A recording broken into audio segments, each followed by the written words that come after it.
What made you choose to become a communication professor? I was an undergraduate in organizational communication at Northern Illinois University, and my senior year I decided that I thought I wanted to be a consultant. And so my professor in organizational communication was also my advisor, and he said, if you want to do this, you need to go to graduate school. They had a really good graduate program there, so he talked to me about that.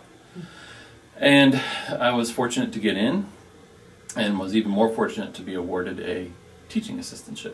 So I got the opportunity to teach public speaking for 2 years and help pay for it. My first day in the classroom, I recognized quickly that this is what I really wanted to do. So I started looking into doctoral programs for 2 years later, and fortunate that I've been able to maintain that for quite some time now. Who inspires you to do your work? I think that honestly the work itself is what does it. I mean, I'm getting paid to do this. I have a responsibility to the students, to faculty, to the university to do it and do it to the best of my ability. I want to do it well because of the students, because of my wife, of my family, of my kids. So the inspiration comes from the fact that I'm given the opportunity to do it. The desire to do it particularly well comes from the people who I live my life with. Identify an obstacle that you have had to overcome. I'm honestly just not very smart. And so when it comes down to it, I've had to work really hard. I've been told over and over that I have good ideas, this was back in graduate school, but didn't write them particularly well. And so I've had to double and triple my efforts, and I finally feel 20 years later as if I've started to figure out how to do all of this. So that's been a big obstacle for me, to know that I had ideas that I wanted to express but didn't express them very well in a medium that's necessary to be successful. How does storytelling manifest itself in your work? In organizational communication, we do a lot with case studies. And so we are consistently and constantly eliciting stories from students and also feeding stories to them about organizational life and problems and misunderstandings. And we're learning from those stories. And so that's one primary area. A secondary area for me is I've seen some incredible teachers who are able to weave 50-minute stories that winds up to be their lecture for the day. I want to be able to do that. I can't.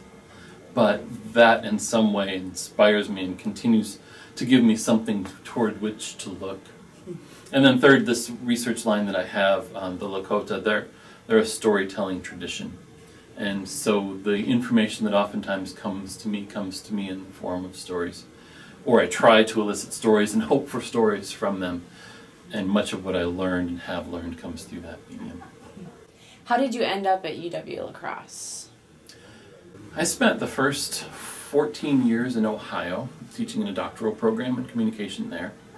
Spent a year after that, we moved to Western Kentucky where I had the opportunity to be chair. But my 2 kids wound up to be allergic to Western Kentucky. And so we were told by the doctors, if you want them to be okay, you need to move someplace very dry and warm or cold where things are going to freeze. And fortunately, 2 positions came open because my wife is also a professor. And they came open at UWL in communication in our specialty areas. And while we would have preferred dry and warm, this has worked out beautifully for us. What advice would you give to a young aspiring communication major? There is a lot to do out there for you. And that can be paralyzing to some people.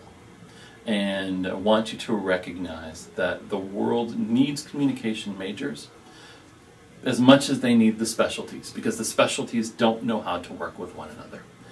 And so don't let those people in the specialties tell you what you're doing is a soft skill. Don't let them tell you that it's not necessary. Study after study is coming out that says what we're teaching you and what you're learning in communication studies is exactly what employers need.